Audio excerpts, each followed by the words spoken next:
All right, good morning, everyone. Policy Board, please take your seats. My name is Joe Semino. I'm the Administrative Commissioner for New Jersey, current chair of the commission, and so I get to run us through the Policy Board. We have, I think, a fairly interesting agenda. There's a couple items that we'll be going through. We had a conservation equivalency policy that Tony will be having a conversation, or speaking about some of the issues that we've had concerns with there. And we also have a discussion on both declared interests for states that are declaring interest into being a part of boards, and also voting privileges.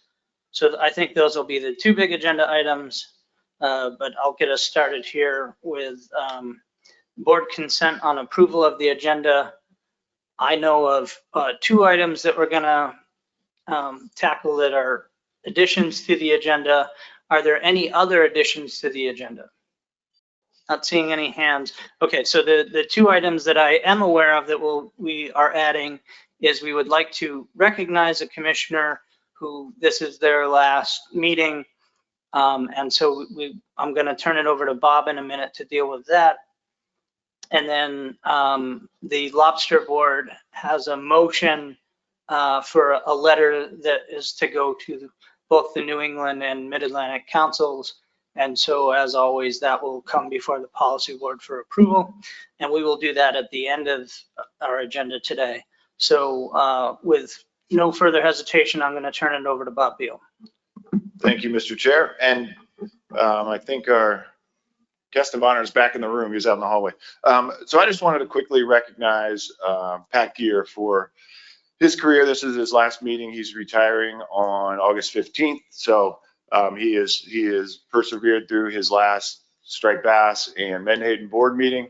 And but I just want to recognize his 38-year career in fishery management. That's nearly 4 decades of work in this business is a lot. So I want to congratulate Pat on his time in this business. He started as a marine scientist at the Virginia Institute of Marine Science, spent a while there, and then he moved down to Georgia for, I think, 16 years in Georgia, ended up as the chief marine scientist down there, ran a number of surveys in Georgia and worked with the likes of Spud and many others while he was down there. And then has been at VMRC for a while, and he's been in the commission family, if you want to call it that, for, throughout his career. He's been on technical committees, plan development teams, sat at this board as a proxy for, I think, almost 2 decades in different capacities. So he's been a part of this process and a good friend of all of us and a great scientist for, again, nearly 4 decades, which is an impressive career.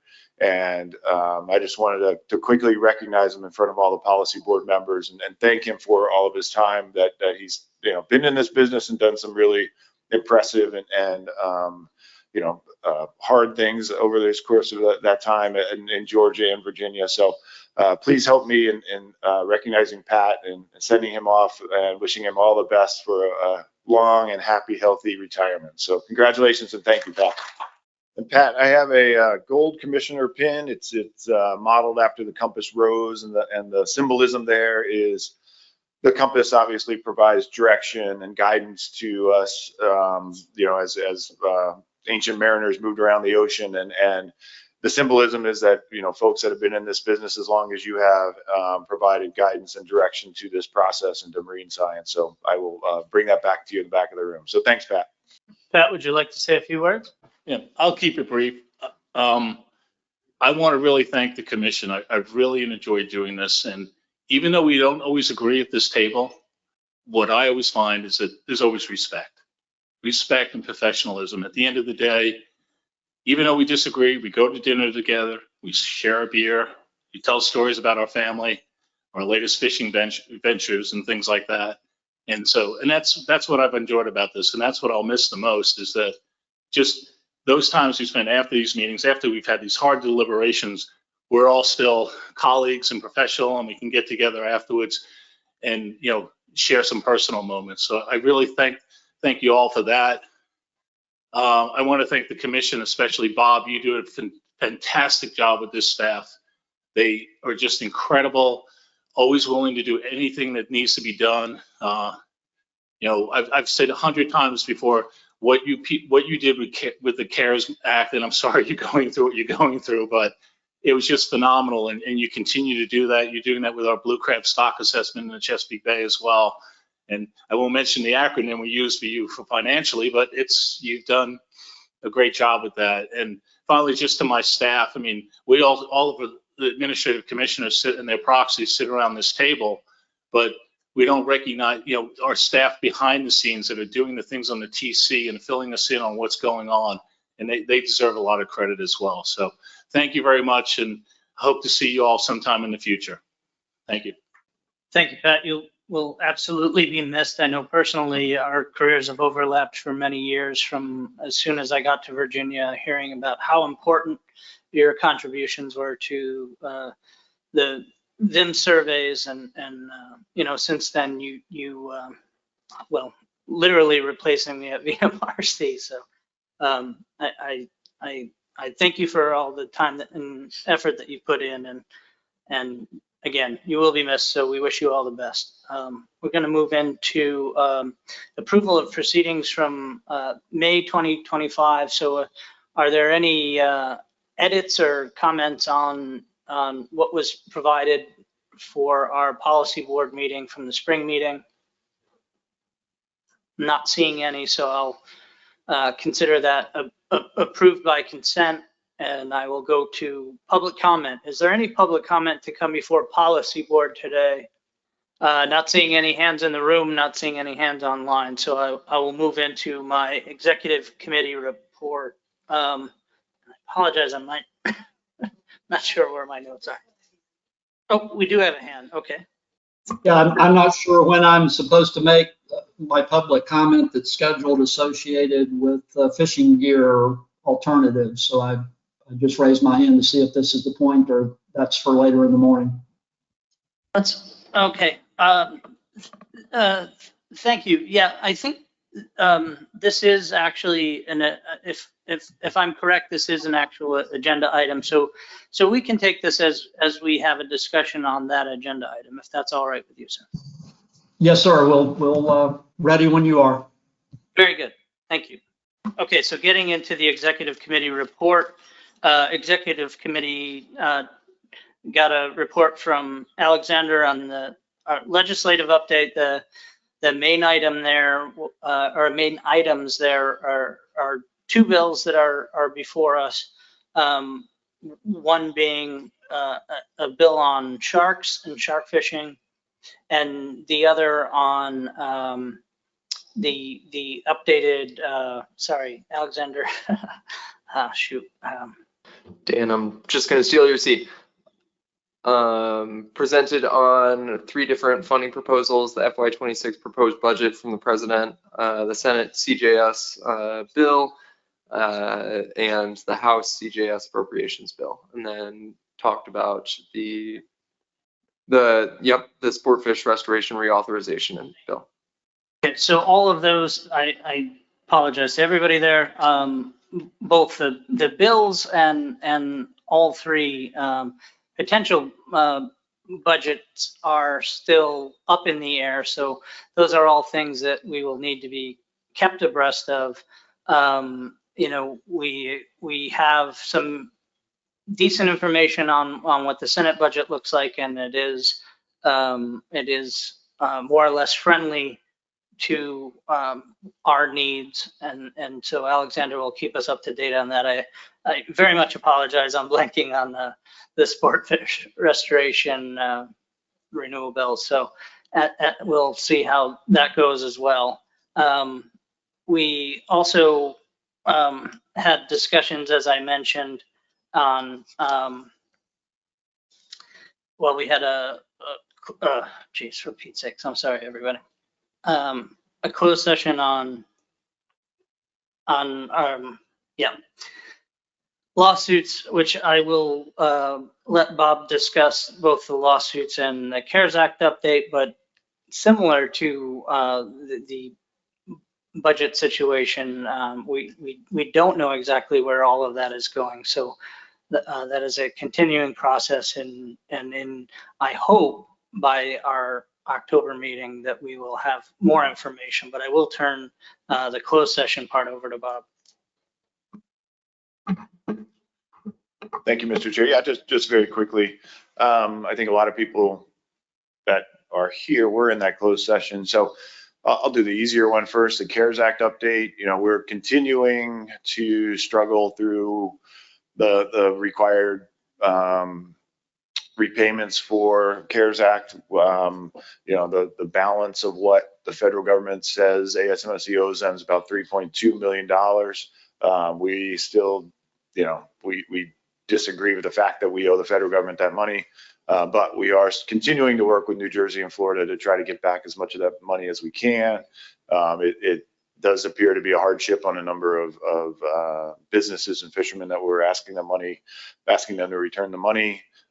So, you know, we're continuing to work on that. We have a few businesses and individuals that have set up repayment programs with ASMSC, but those are stretching out for up to 2 years. So that's going to, you know, the timeline the federal government has given us to pay them back is by December 4th of this year. So that's incompatible with some of these timelines that we have. So we're going to have to continue to work on that. And if folks have questions, I can answer them offline. And then on the lawsuit, there are or litigation, the commission is involved directly and sort of tangentially in a number of lawsuits. You know, they involve striped bass and lobster for the most part. The lobster ones are involved Outer Cape Cod V-notching provisions, as well as the tracker provisions that are on lobster vessels now. And the striped bass is generally or initially related to the bag limit for charter boats in the Chesapeake Bay region. So, you know, without going into great detail on those, lawsuits, happy to answer any questions, probably offline, given the fact that we're running late. But that's the quick background on what we talked about in the closed session. Thanks, Bob. Yeah, I'm running a little bit out of order on how XCOM's agenda was set up, but I've noticed in the past I've gone too in depth and then realized that our policy board had some of the same agenda items. So I'll try and cover some of those. So we talked about the annual meeting. So we'll be meeting in Dewey Beach, Delaware, and then Rhode Island and South Carolina. And one of the big agenda items that we covered at XCOM was how to handle, as I mentioned, declared interest. I think there is some wording there. I think in general, the conversation revolved around the fact that states can opt in to be part of a management board. And there really isn't much review on, how relevant any one particular state is to, their fisheries and that management board. We will tweak some wording that has existed within the commission's policies on, it was mentioned as traditional fisheries, and we will float that both to the XCOM again at the annual meeting, and of course it'll come before policy board. We also had a larger discussion about voting privileges. And it was decided by the executive committee, there was a motion that passed that each region, and the regions are not fully defined at this point, each region would put forward 2 executive committee representatives for a working group to talk about voting privileges. The idea behind this is voting privileges on a management board. One of the big concerns is, and anyone on policy board or executive committee is welcome to correct me, but one of the big concerns is over how certain states that may not have a true interest in a particular item are voting on that item. And as noted by myself at XCOM many times, on any big issue that comes before policy board, and all policy board members have the, an overall vote on accepting what happens through an amendment or addendum. So we will be sending out information.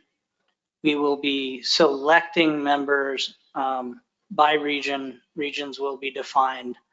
My assumption is that we will be talking about North Carolina as the southernmost border. I think I would do this similar to how we do our rotations for board members, Mid-Atlantic being, North Carolina through New York and then New England. And so we'll be looking for representatives. Leadership here will be selecting representatives. We'll be passing that information on to policy board as well. So, it's been a tough conversation. I think everyone at XCOM agrees that it's an important conversation. I certainly hope policy board does as well. With that said, and I will say that would be wrapping up my XCOM report. I'm going to look to the policy board to see if they have any comments or concerns on the idea of this regional executive committee working group on voting privileges, because this is certainly a big deal. Just my own information. I thought yesterday's conversation was very meaningful and fruitful. How many folks at this table were not at yesterday's executive committee meeting? 1, 2. Okay. Thanks. Thanks, Dan. Good to know your audience. Yeah. I appreciate it. Well, thank you. Okay, so there's certainly more to come on that, and policy board will be well kept abreast of any discussions there that happen through the executive committee on voting privileges. So next up is an item that we had attempted to tackle and finish off at our last meeting, but some items did come up regarding conservation equivalency that we wanted to give this board more time to discuss. Tony Kern sent out an email on that. I believe she got some responses, and I'm going to turn it over to Tony to talk about the CE. Thank you, Mr. Chair. You have two versions, well, the same version, the CE guidance document as revised from the changes at the last meeting were posted in meeting materials and emailed out to the group. I appreciate those of you that got feedback to me, and I'm attempting to address all of the questions and recommendations in this PowerPoint presentation. So I'm just gonna go through the document as the changes are in order for the most part. So next slide. We'll first think about data standards. So in the document, there are two places where it talks about how we utilize data standards in conservation equivalency, and that meaning that when a state evaluates the conservation of a measure, what data sets are they using, and what types of qualifiers may need to be added to that. And there are not going to be consistent circumstances around when data standards have been applied to a certain management measure every time. Sometimes when we develop FMPs, the board will give guidance to the technical committee to say, you can do these things, but not these things with the data. So then data standards are pre-established by the board. Sometimes the TC will establish some standards as they're developing the proposals, as they review the data and see some limitations.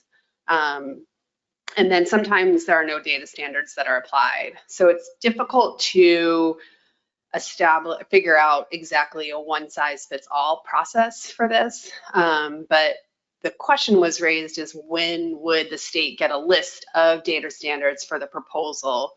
And so I'm suggesting that states request data standards if there are not any known data standards previously set by the board or TC when that FMP was developed. So they'd reach out to staff and we would get any data standards to you prior to the development of your proposal. And that sentence was added on page 2. And then in addition, on next slide, on page 4, we added some language to say that there are limitations of data and data aggregations or pooling and any data standards. So that highlighted yellow language was added. And then we took away some of the language in the bullet there that says, it now reads the TC may establish minimum standards. So it's not necessarily always going to happen. And then the footnote talks about that data standards could be established during the FMP process or at the data request of a state prior to the development of the proposal. And not all FMP measures will have data standards. Next slide is thinking about the guidelines and how we state in the document that CE proposals are not required when states adopt a more restrictive measure. And a question was raised is, should there be some sort of review to ensure that that measure is actually more restrictive that gets put in place? We thought, okay, maybe the plan review team could review those measures to make sure that they are in fact more restrictive. Sometimes combinations of things can get a little tricky and you don't actually realize an impact that would make the measure less conservative instead of actually more conservative. So there are 2 approaches that were brought forward to do this. The first one is just that the states are responsible for confirming with the PRT chair that planned adjustments do not require a conservation equivalency proposal before they are enacted. So before you go through your state rulemaking, we can just work that out between the PRT chair and you, and the PRT chair is always going to be the staff plan coordinator for that group. So that's a pretty easy conversation to have. And if that person needs to bring in the TC chair or some other person, then it's easy to do so. The second approach that was suggested was that as a part of the compliance report review, when the state includes that regulation change, the PRT could review the measures and its impact, ensuring that it was more conservative. The downfall of this second approach is that the state would have already gone through its process to change its measures. And so if it in fact was not more conservative, that might be a little bit difficult to back out of it. So pros and cons to the first and second approach. So I would suggest that if the board is interested in stating some sort of review, that we either add the language under number 1 or number 2. The next issue is if CE is no longer permitted, what happens to the existing state conservation equivalency programs that are in place?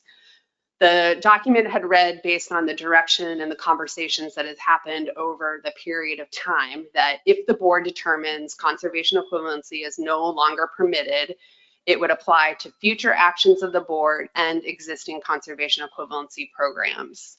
There was a concern raised by that making changes to state regulations can be difficult under some circumstances. And so having to be forced to go back to change that measure could be problematic. So the document does outline that the board would determine a timeline to bring measures back to the standards of the FMP. So it's not necessarily an immediate action, and that outline is in that at the end of the document where the process is laid out.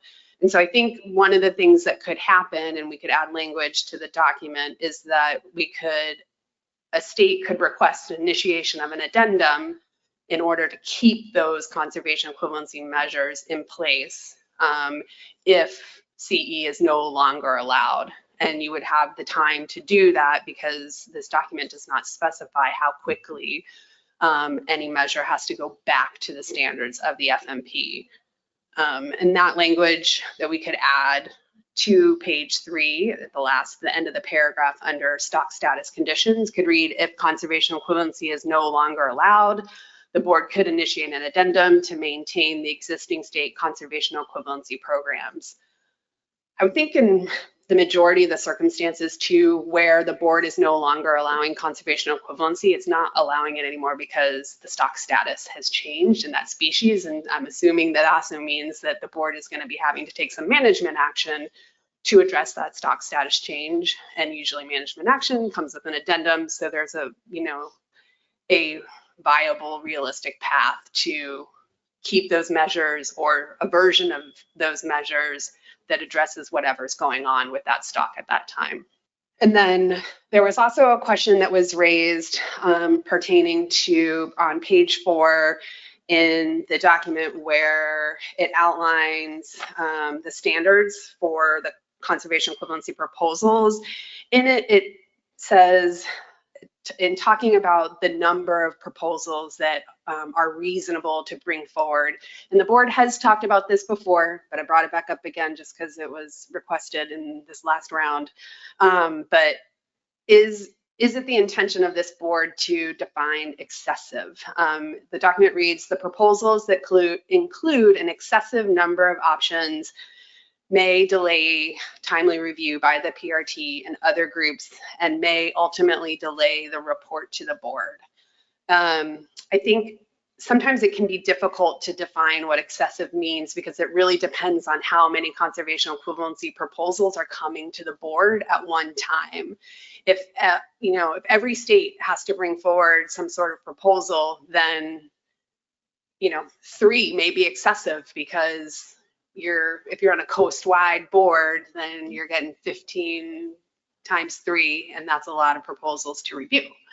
If it's just one state bringing forward, 3 may not be that excessive. So I think that's why we had decided not to put a number on it before. But if we do decide we want to put a number here, I'm happy to do so. And then in that same section under the standards for CE proposals, there's language on number 2 about how alternative management programs meet all relative objectives and management measures, and sort of and that states are responsible for supplying the information to confirm that conservation equivalency. And it had previously, excuse me, said based on the most recent stock assessment, and it was pointed out that there might be other justifications for that equivalency. And so we just deleted that text to be silent and to note that, you know, you're really just making sure that you're equivalent to whatever the standard is in the FMP that we originally needed to enact that measure for. So you can use the science that you have to say, I'm equivalent to that original intention. And then next, they're under the coordination guidance, and this is coordination with our federal partners. There is a bullet that just talks about how our FMPs could include recommendations to NOAA or potentially, I guess, Fish and Wildlife Service as well at times.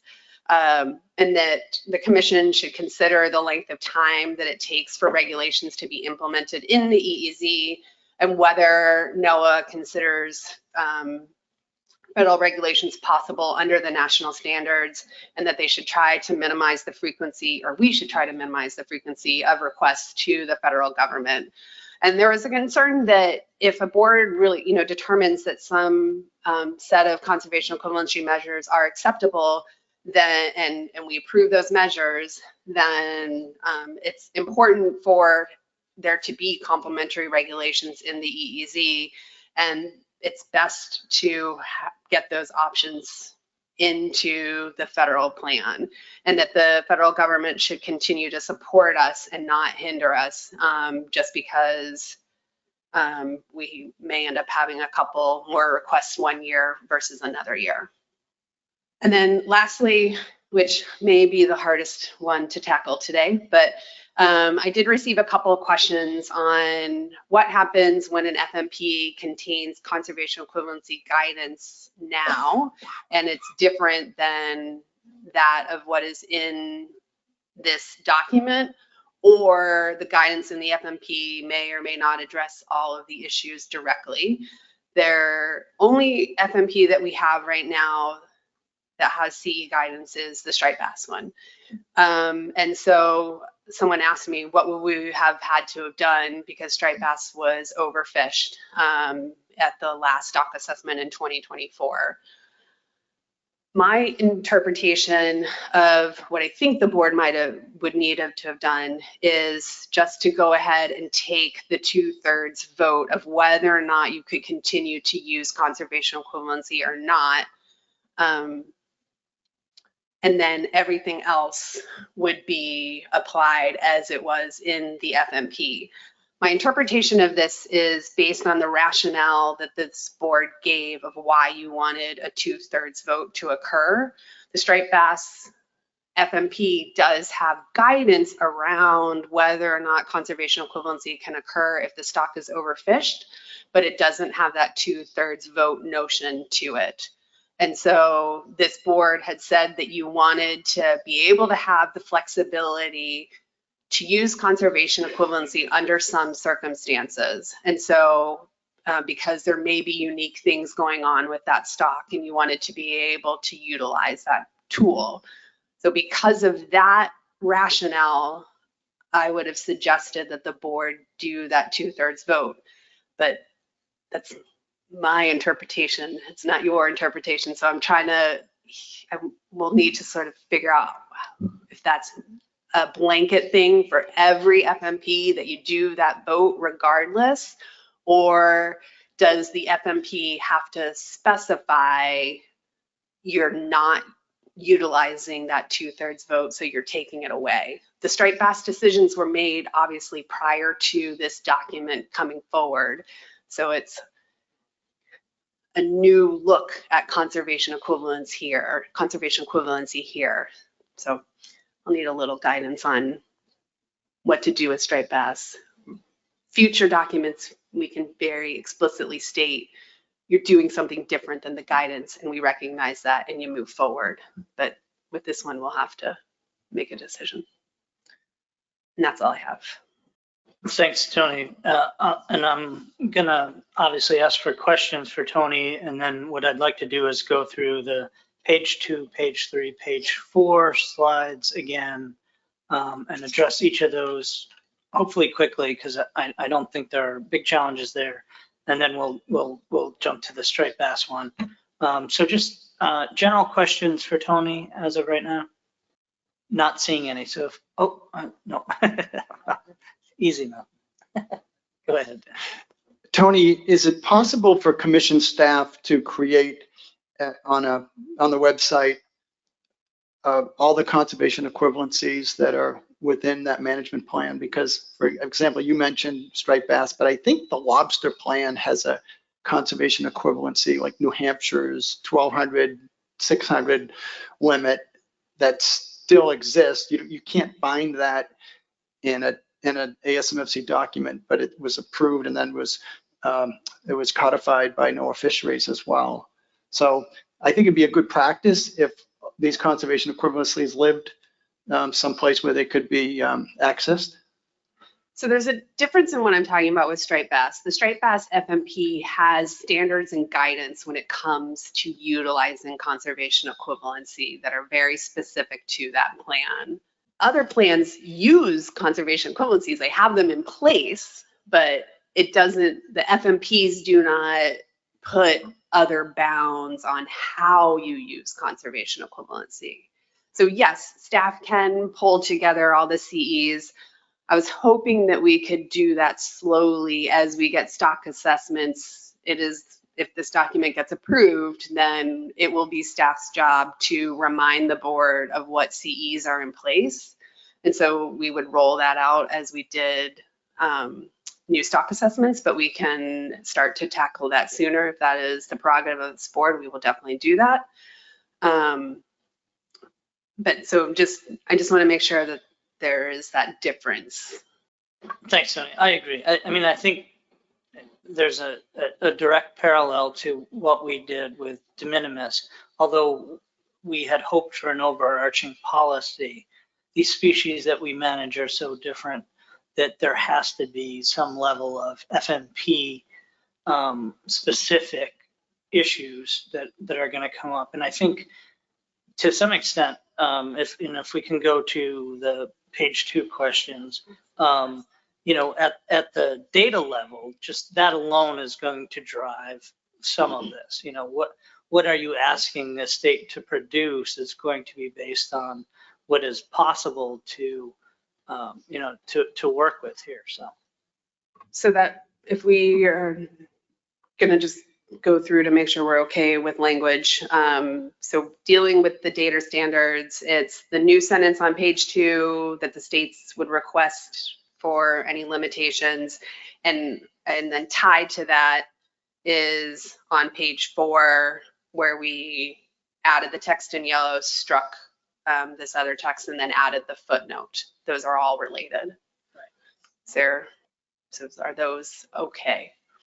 Any concerns with what we have on this slide? So I mentioned page 2, but as Tony pointed out, this encompasses several pages of the document. But the data standards, again, we're searching for an all-encompassing policy, but we have so many different species.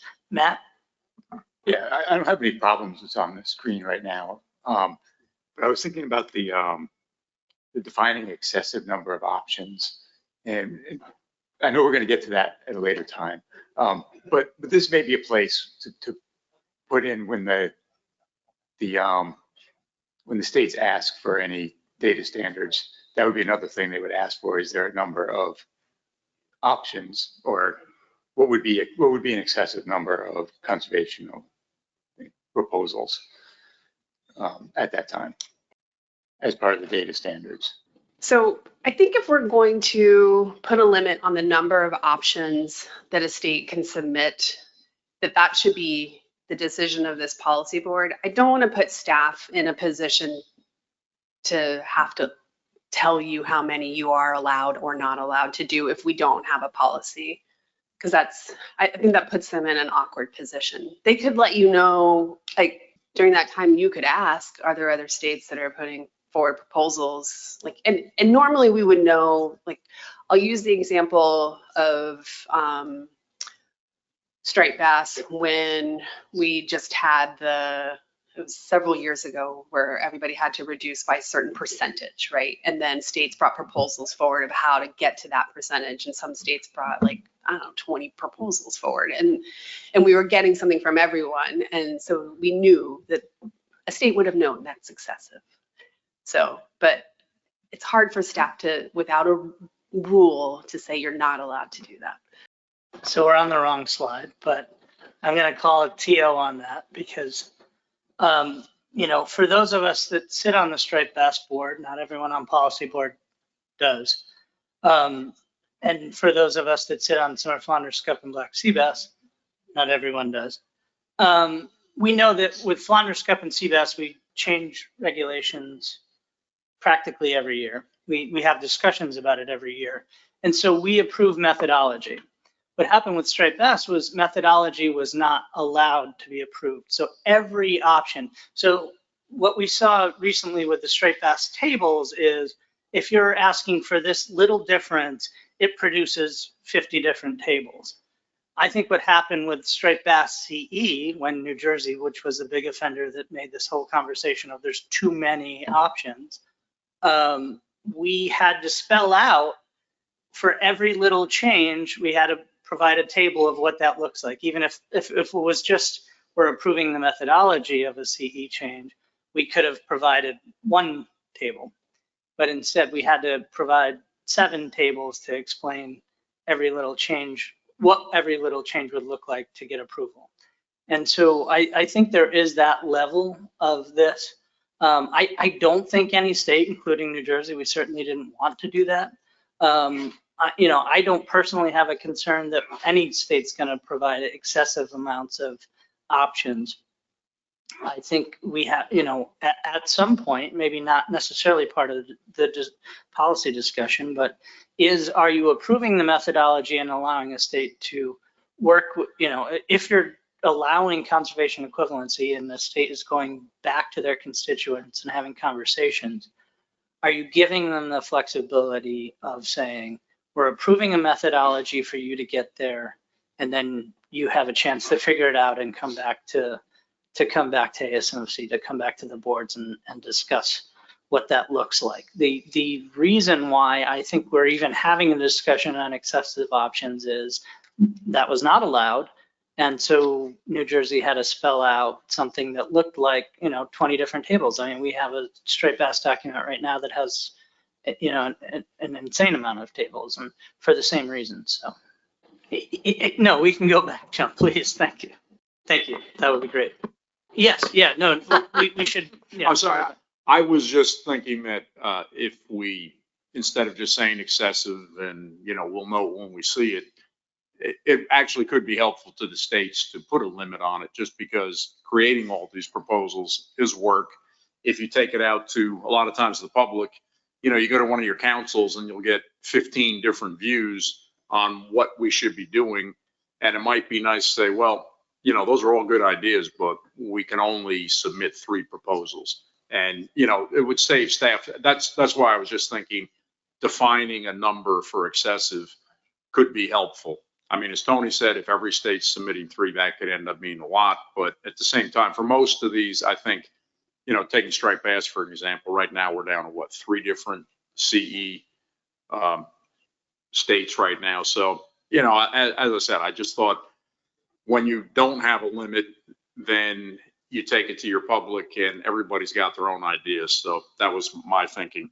Okay, thank you, John. And that's fair. And yeah, I still want to call these through in order. I think we could have a further discussion on that, but the question still stands: is there any other concerns with what's being proposed here? Erica?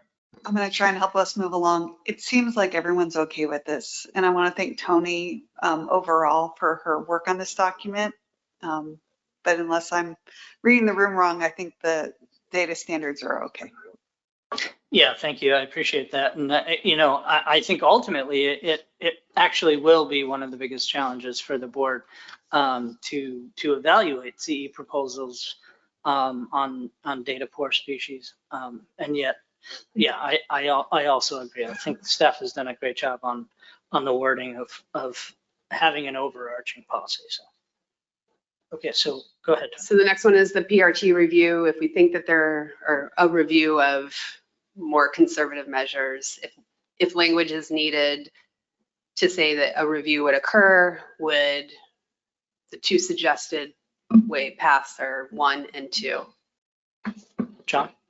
Thank you, Mr. Chair. I would say that to shorten the document, I would remove part 2. That seems like putting the cart before the horse, to have a state change their regulation and then come to see if it can be approved. I think step 1 or option 1 there is the way it should happen. Other thoughts or comments on this? So I support adding language 1 and not 2. I think 2 could be ambiguous, where it might be you need to ask the PRT through the compliance report process for a rule change, or if it's after the fact, that's a lot of extra work for states. But my concern is if it's before you make a change and you have to wait for the compliance report cycle, that timing may not match the needs of states. So I feel like 1 is flexible and outlines the expectations reasonably. Yeah, thank you. I agree. I think we've seen some recent issues where there's even been, I think, a misinterpretation of a board motion. So it was found through the compliance report review that states weren't exactly within what was expected of us. And I think, that actually happened with New Jersey recently, and John, I know in Delaware, we talked about this. It was unintentional. So I certainly don't support it being a part of policies. If that's the will of the board, I support that. I'm only bringing it up to say that we have examples of it happening. And so I think that if, you know, if we have a clear policy, that's great. And then, you know, I think unintentionally, if something had happened, then there would still be that option of, look, you know, either you get in line, or if CE is possible, then you would have to put in a CE proposal for it. But I don't see or necessarily feel comfortable of having that labeled as in a CE policy. So I'll turn it back over to Tony. So if there's no objection from the board, I will add number 1 on page 3 after the blue highlight. It's to add to the text there in that paragraph. I'll make sure that I find the most appropriate place to add it, so it makes sense. All right, Yep. Great. Then moving on to the next, I'll just note really quickly, oh no, actually, we're still here. Okay. Then again, on page 3 is thinking about if CE is no longer permitted, then it would apply to future actions of the board and existing CE programs. If everybody is agreeing with that, as I think we were agreeing previously, but maybe not, then to address the concern that was raised, we could add the following text, which is on this next slide, to the end of that stock status paragraph that states if conservation equivalency is no longer allowed, the board could initiate the addendum to maintain those programs. Comments? Okay. I mean, I agree with Tony that I would hope that, you know, staff could bring this up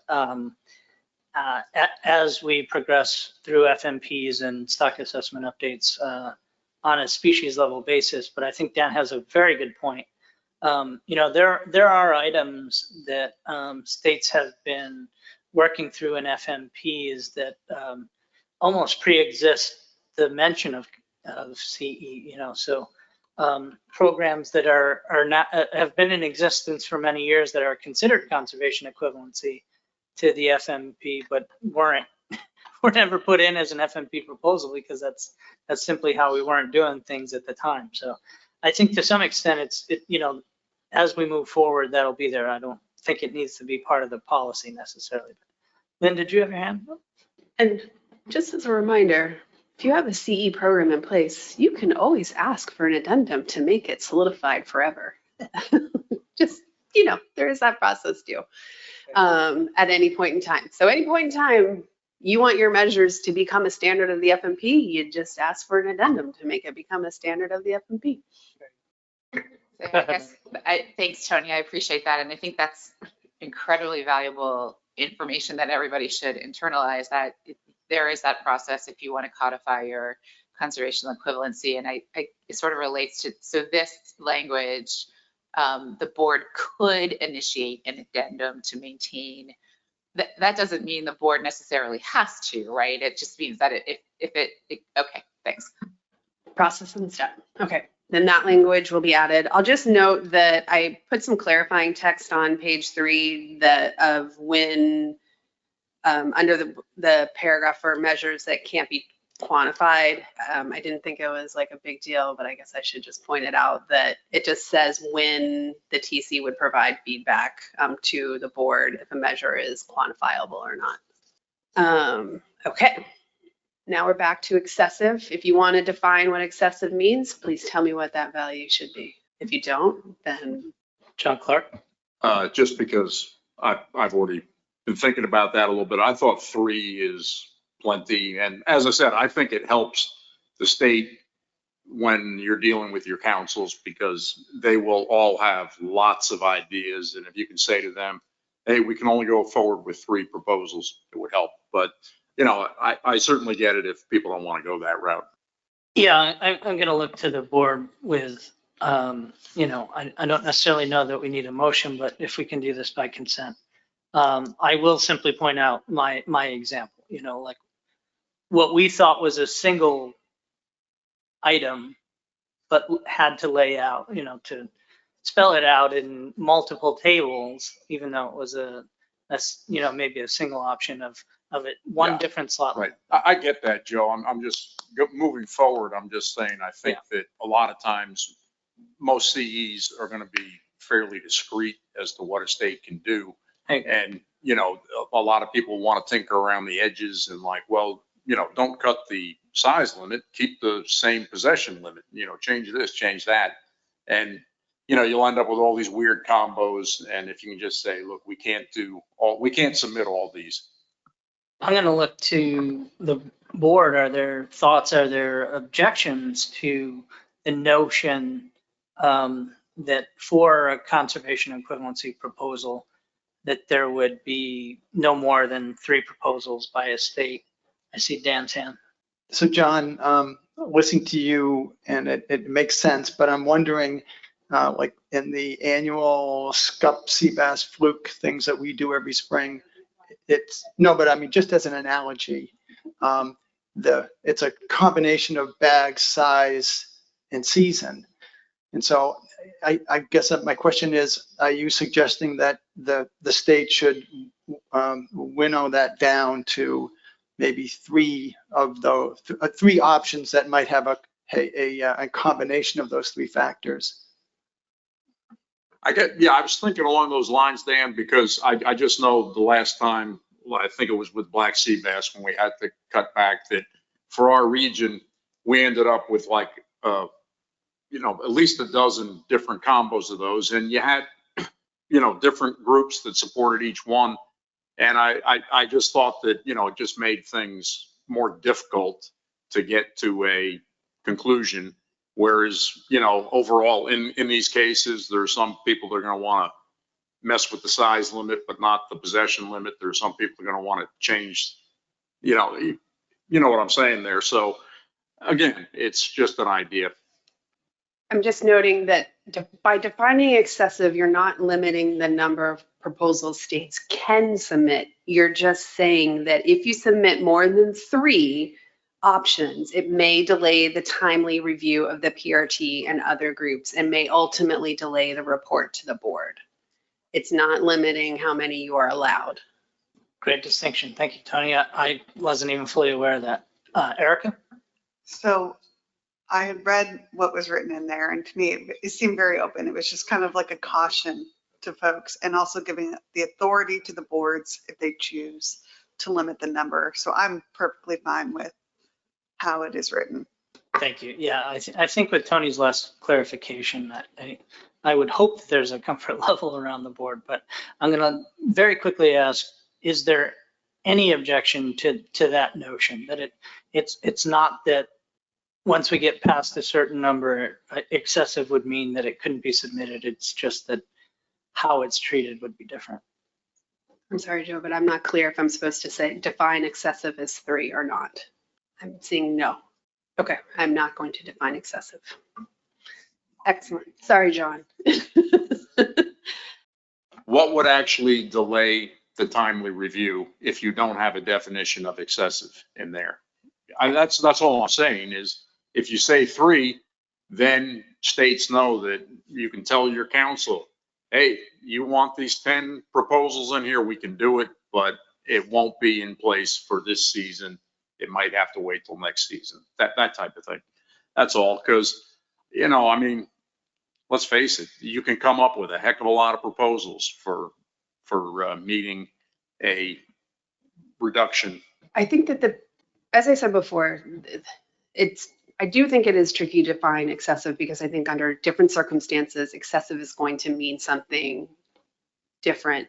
And so as we go through a conservation equivalency process, and if it's just one state coming forward, then and we have plenty of time to look at something, I think that the PRT chair can say to you, hey, John, I see that you're going to propose 25 options. We're really not going to have time to deal with that. You need to narrow it down.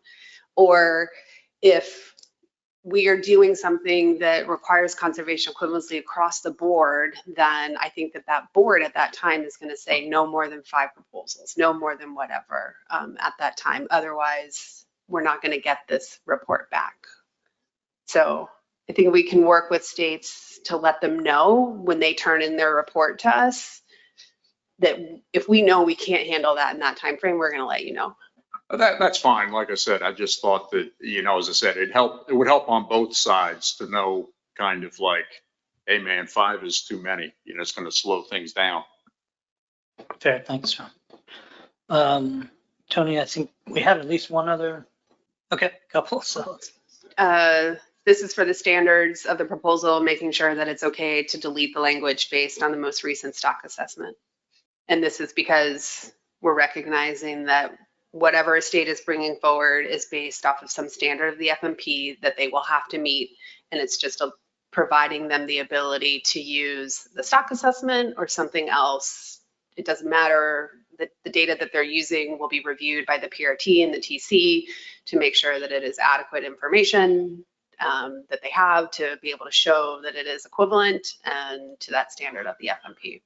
Okay, being a member of the working group on CE, I think part of trying to tie this to stock assessments was just the notion that we would be getting at least a 5-year rotation, and some of these things weren't being reviewed really at all. I think that Tony has, with staff, has looked through and realized that that may not occur. I think we're going to see an example with Cobia where we're going to roll through for, unfortunately, a considerable amount of time without having a good stock assessment update. So is there any objection to the notion that in our CE policy, we'll pull the notion or the sentence that mentions it would be tied to a stock assessment update? Not seeing any hands, Tony. So. Great, thanks. And then lastly, that we would, for state coordination guidance with the federal partners, is that we pull this bit of language at the end about trying to minimize the frequency of requests to the federal government, noting that we're going to bring forward information, or when we bring forward changes in the FMP, there are things that we need to have consistency with federal and state waters in order for that management to be effective. Any concerns here? Not seeing any. Okay, great. We'll delete that language. And then so those are the major changes. I will just quickly note that on page 6, there was a place where we did not make that change of the should to will, and that's under number 8, and that it's board action will consider the PRT report, because that's why we bring you the report. It doesn't mean you have to follow it. It's just saying you're considering it. And that ultimately the board will determine whether a proposal is accepted or not, to be consistent with language that we're using. So then this is just this last discussion of how to deal with this 2/3 vote for striped bass or not, what would be needed. Right. Thank you, Mr. Chair. Does this 2/3 language appear in this document anywhere, Tony? Yes. So the the guidance in the document is that conservation equivalency cannot be used if the stock is overfished or depleted. In the striped bass FMP, there is guidance that conservation equivalency for the recreational fishery cannot be used if the stock is overfished, but you can have conservation equivalency for quota managed measures. And so this document is saying in order to allow for any conservation equivalency to be utilized, you need a 2/3 majority vote to do so. Striped bass does not have that 2/3 majority vote added to it in its FMP. So it has conflicting guidance. And because I was asked the question, hypothetically, would we have had to take a vote or not? My rationale was because this board said you wanted to have the 2/3 vote to allow conservation equivalency to continue, that would be more restrictive guidance, and so that would need to occur. It may be that the striped bass board needs to contemplate this at a future management document. All other guidance in the striped bass FMP touches on different pieces of this conservation equivalency guidance that is somewhat in line with the notions that are already in here. Because the striped bass FMP has a lot of specifics about what you can and cannot do under conservation equivalency. It has buffers when you utilize it in the recreational fishery and other pieces such as that, and those would fall under data limitations and guidance that is in this document as of right now. Follow up, Roy? Mr. Chair, my point in raising this question is I haven't found this notion of a 2/3 vote anywhere in the document before us.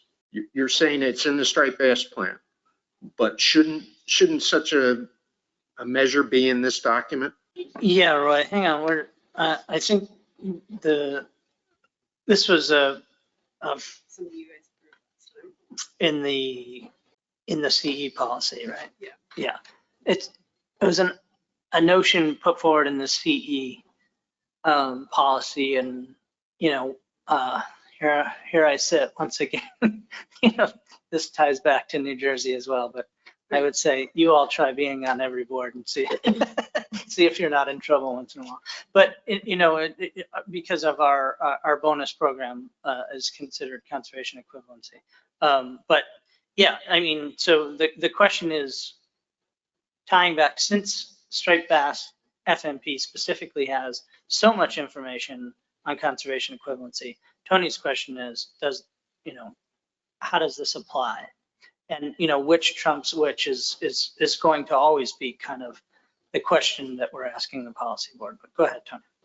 On page 3 of the conservation equivalency document, Roy, under stock status conditions, second sentence of that paragraph, it says conservation equivalency is not permitted if the stock is overfished or depleted unless allowed by a board via 2/3 majority vote. Thank you. Right. So then, Tony, the question is, if striped bass FMP spells out so much on CE, does this policy trump that and say, when we're dealing with striped bass, which spells out other things about CE, should we have still done the 2/3 majority? And so that is the question to the board. Did I see a hand? Erica? No? Okay. I was just going to help point out what Tony did, page 3. Thank you. And I don't know if this has to be resolved today per se to approve this guidance, but I'm just pointing out this one discrepancy in this guidance and what is in the striped bass FMP. Moving forward, it is very easy for staff to point out places as a management board puts constraints on on conservation equivalency within an FMP to say that's not consistent. Let's raise that issue, point it out that it's not consistent with the guidance, and tackle it then. But because the striped bass board did this previously, I don't know how to move forward. Yep. Quickly, I'm going to go to Bob, and then I saw Doug Routh. Right. Thank you. I'll be quick. If you recall back to the de minimis document that was approved, I don't know, a year ago, 18 months ago, when that document was completed, the policy board said, that de minimis document, guidance document, does not overwrite the FMPs. The FMPs stand as they are. And the goal is, as we amend FMPs or do addenda, the provisions of that de minimis document would be considered and potentially incorporated into the specific FMP. So that may be another way to approach this. In other words, if the guidance for CE on striped bass stands until the next document that has the chance to adjust it, and then this consideration for this notion of 2/3 vote to allow CE for depleted and overfished stocks can be incorporated. But I think there is an example of with the de minimis document. Yeah, thanks, Bob. I agree. Doug? So Bob jumped the gun on me, and the exact same thing. The only question I would have for staff because we're focusing on striped bass here, would changing the conservation equivalency standards within striped bass to reflect this policy take an addendum or an amendment?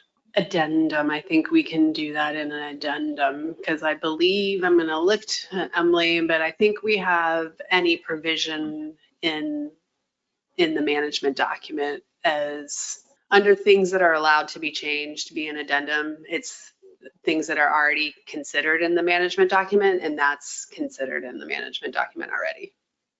Good, because I would not want to go through an amendment to do that. My question is, when does the analysis take place about the appropriateness of the CE that we want to maybe perpetuate? And what I'm getting at is a CE is often approved or is approved based on past data.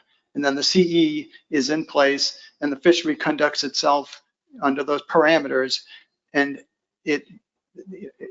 going forward, the harvest may sort of exceed expectations, or in the case of, I don't mean to pick on New Hampshire's lobster trap limit, but an analysis of the lobster trap utilization in New Hampshire, that could be something that could be examined, to see, yes, we approved it 20 years ago, but what was the net effect?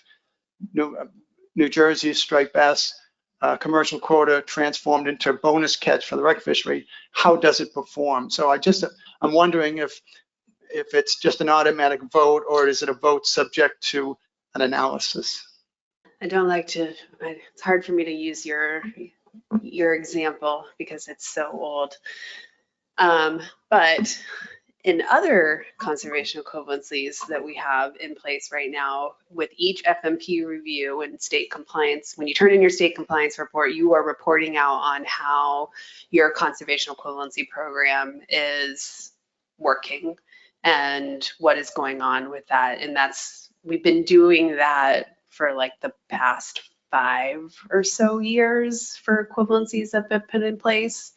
So those reviews occur with your and get reported out on during the FMP review. So Emily reports out on New Jersey's conservation equivalency each year that the FMP review occurs. With these equivalencies that were put in place in the early 2000s, that has not been happening. And I guess I'll have to sit down with staff to see how we would evaluate how those have been going, because some of them may have been put in place when we were measuring the success of the stock under a completely different protocol. So for example, when lobster, New Hampshire put that measure in place, I believe we were using eggs for the reference points, but I could be wrong. But we're not using the same reference points anymore for how the stock was, and then what you were based, so then what you based your equivalency on might have been something completely different than the data that we have now.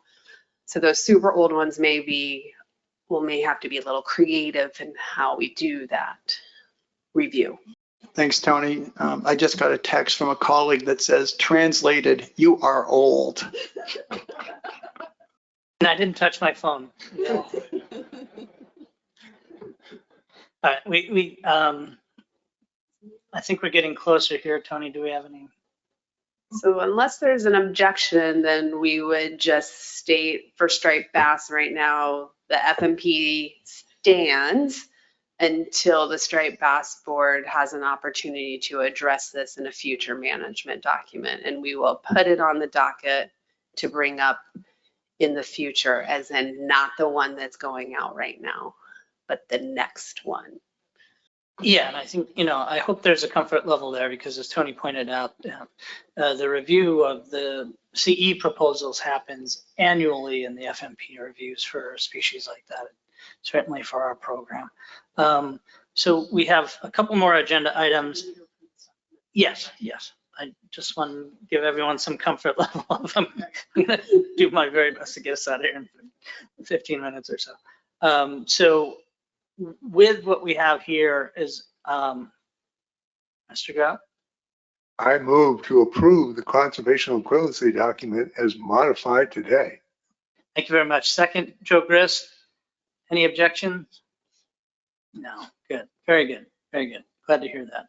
It's always something that can be revisited.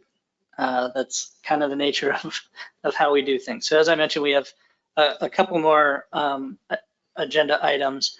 As I always do in my executive committee report, I tend to spoil some of the policy board discussion items. Next item up on the agenda is a discussion paper on declared interest. I think really, Bob, pretty clearly there, we do have some wording that we would like to present to policy board, and I think this will happen at the annual meeting. We'll hit up XCOM first again, with just some potential language that makes things a little more clear than some very old language on states declaring interest in. And we will provide policy board with just kind of the discussion on how that's gone in the past. I think more importantly is the fact that the executive committee voted to establish a working group to talk about voting privileges. And so I am going to turn it over to Bob very quickly to present to policy board and how we think that's going to go between now and annual meeting, because it is such a big deal. We even talked about hiring a third-party facilitator to help us out with that. So. Great. Thank you, Mr. Chair, for the setup. Yeah, very briefly, I think, given Dan McKiernan's question of who was in the room yesterday, and that's not at this table, and it's pretty much the same group. Don't want to rehash too much, but the motion that was passed, as Joe said, by the executive committee to set up a working group, 2 members of the executive committee from each region or their designees, so they could designate someone who is not on the executive committee. And the idea is to get that group together at least once between now and the annual meeting, and hopefully find a facilitator. I think there was pretty, overwhelming agreement that would be really helpful. It's a difficult issue, and if one of the 6 members of the working group had to serve as the chair, I think it would just, make their job difficult trying to express their opinion and share it. So we'll try to find a facilitator that knows a little bit about the commission, but not too much to inject any bias, which may be really hard, but we'll see who's out there.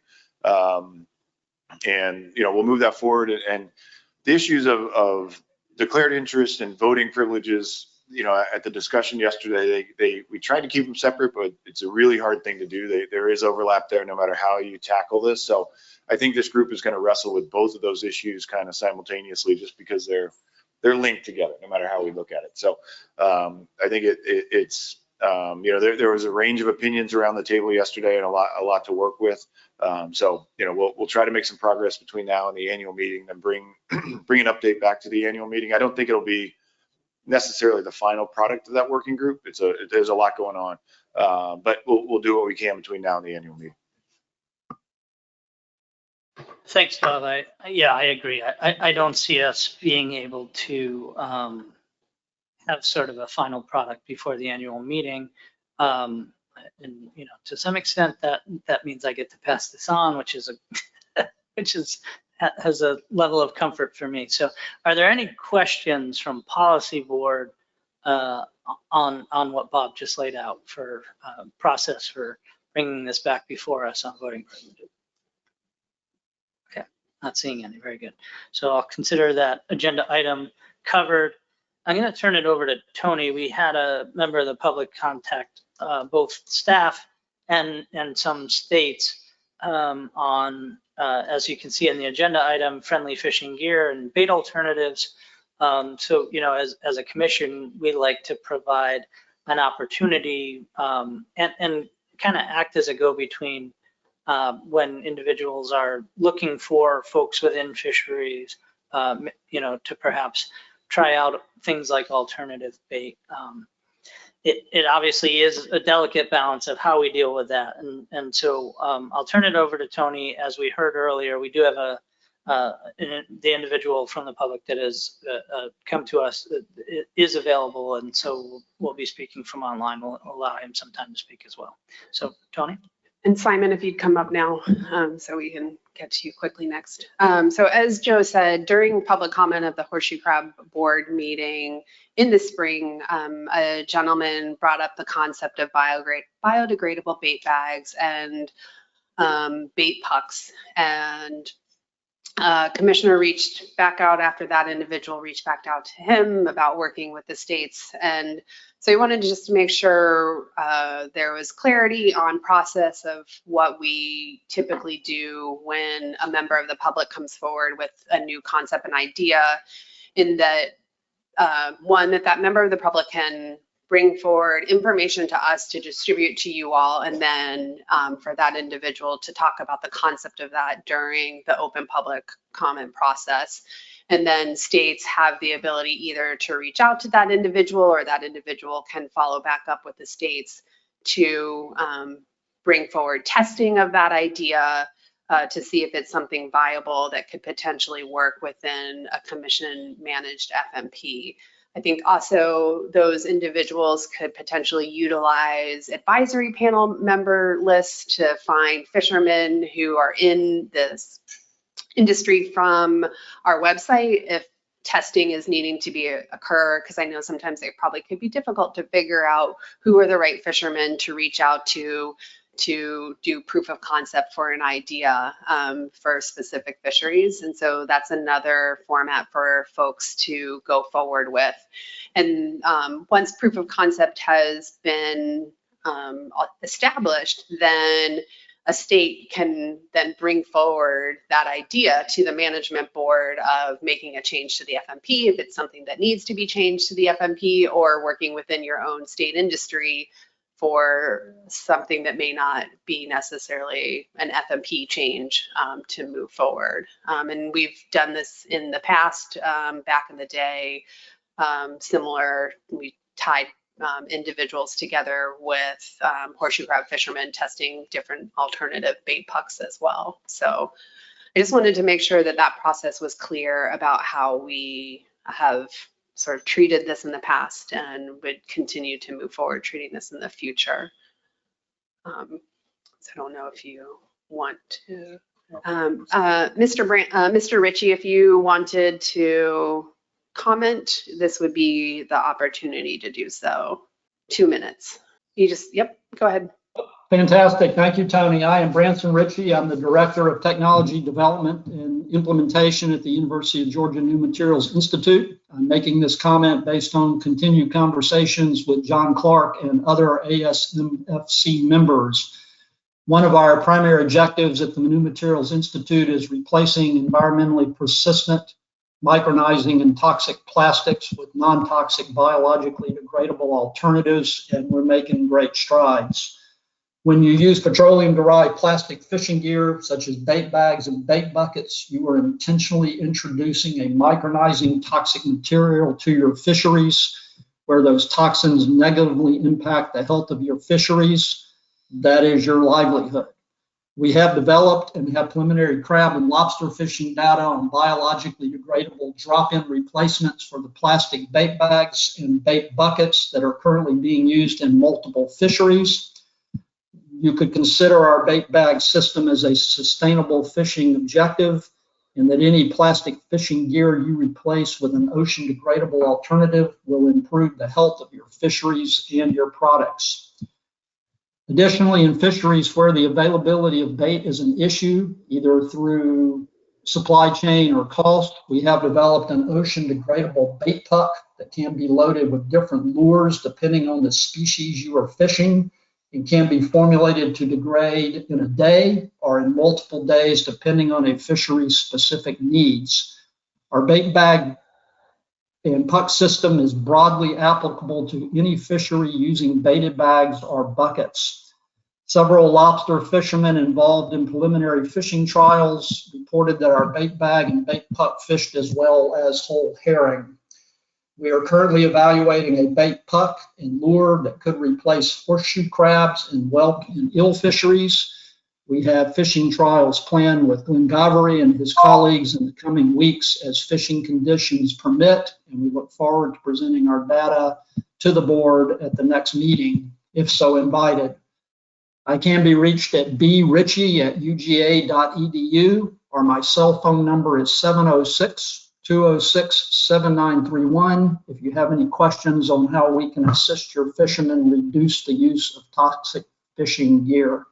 Thank you, Mr. Ritchie. And I just want to make sure it's clear for the process that if you want to partner with the state to do some research for proof of concept, and then if that state is interested in bringing it back to a species management board, that it needs a sponsorship of that state to do so in order to bring something forward for the management board to consider in the FMP.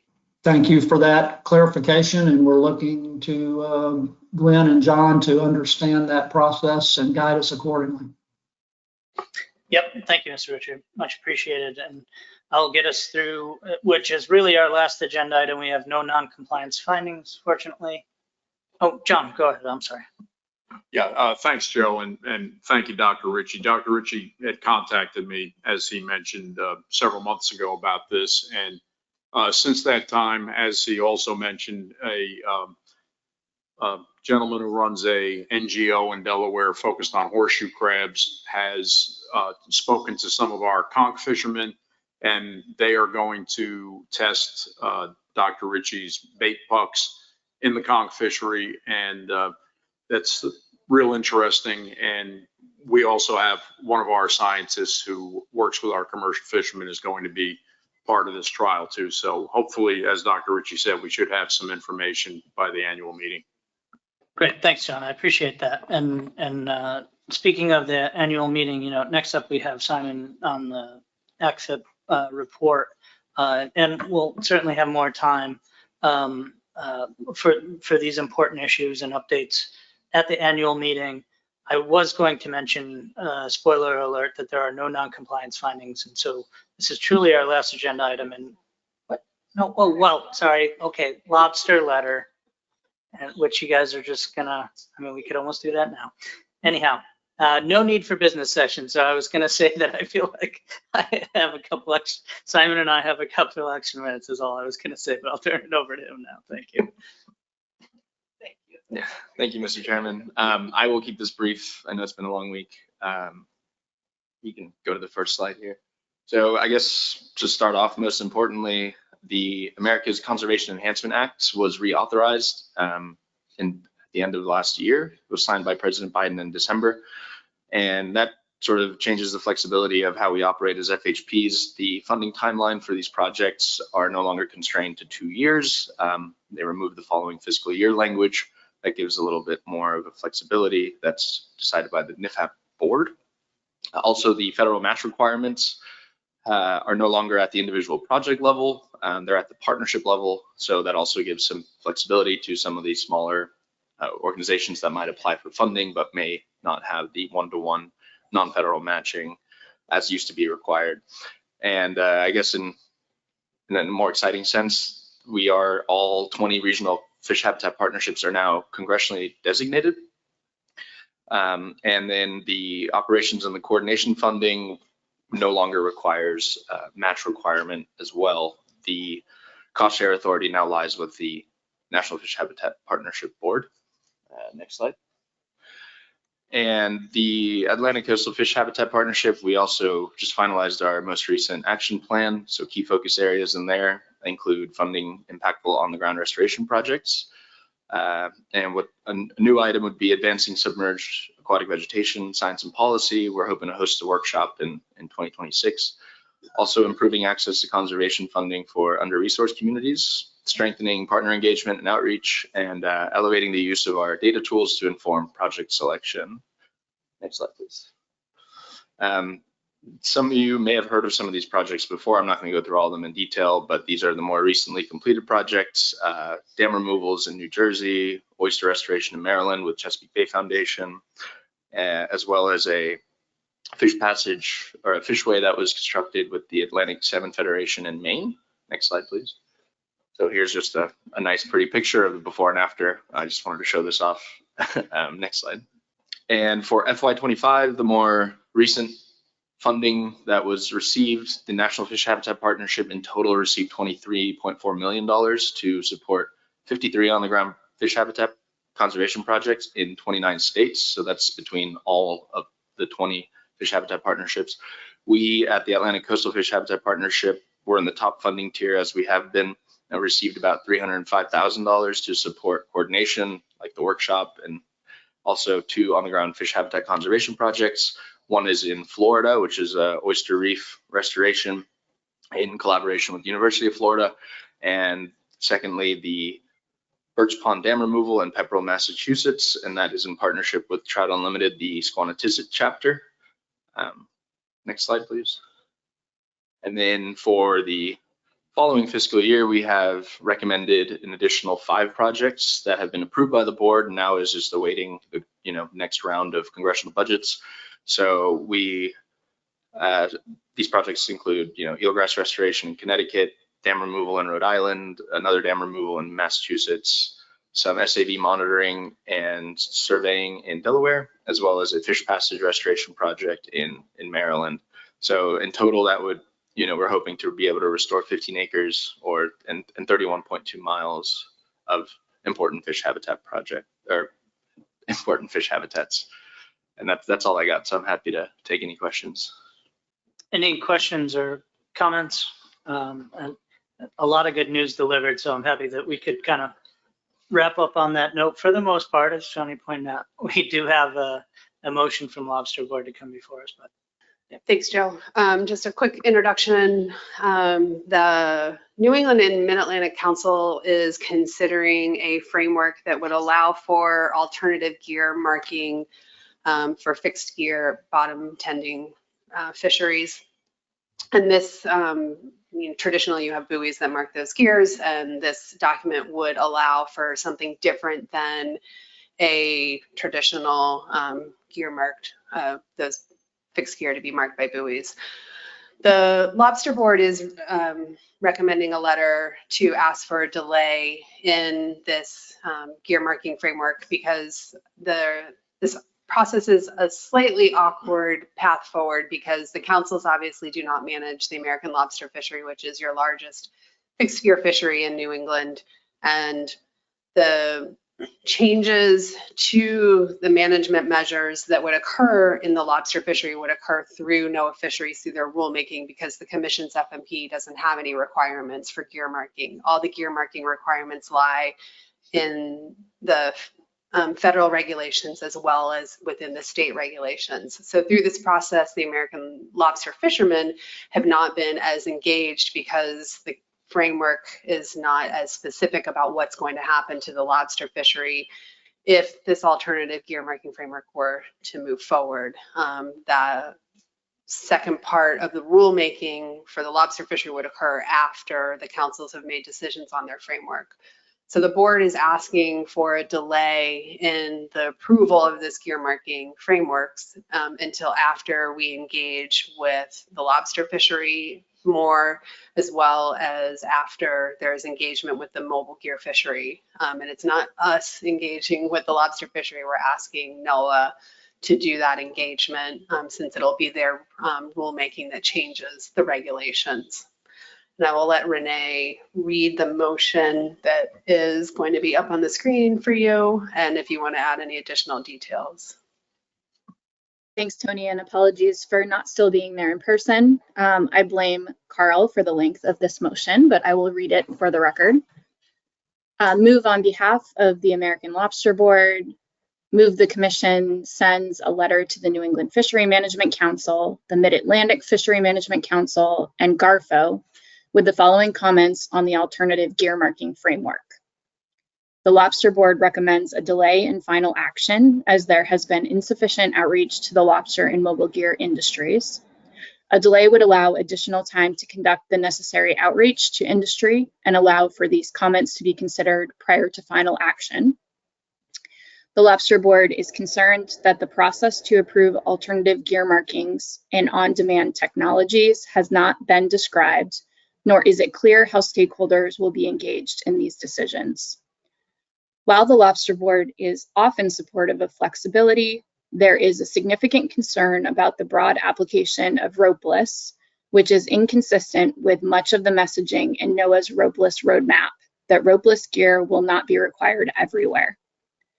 The Lobster Board recognizes there may be some value to modifications to current surface marking requirements, for example, radar reflector requirements, ability to drop an end line. However, the potential application of ropeless gear everywhere significantly increases the breadth of impacted fishermen, establishes intermixing of traditional and ropeless fixed gear, and does not provide clarity to enforcement on where ropeless gear could be encountered. Great, I don't have anything additional to add to that, but I'm happy to answer questions that came before the board if there are any. Much appreciated. So questions for the chair? Yeah, in honor of former Massachusetts Director David Pierce, I would like to make the motion to approve this. Yeah, so you have a motion before you, policy board, that is dangerously close to being a David Pierce motion. We would have to decrease the font a little bit more if it was one of David's motions, but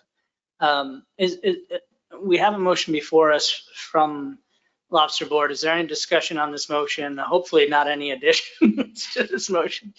Okay, not seeing any hands. So I'm just going to ask the question, is there any objection to sending this letter to the councils and NOAA? Yes, thank you. Not seeing any. Okay, great, thank you. And obviously, as Mr. Reed? So the council meets, the Mid-Atlantic Council meets next week. Will they have this letter in hand by then? While they meet next week, they're not taking final action until October on this issue. So I don't think we'll have a fully fleshed out letter in time, but I will have a conversation with the executive director to let him know that this letter is coming.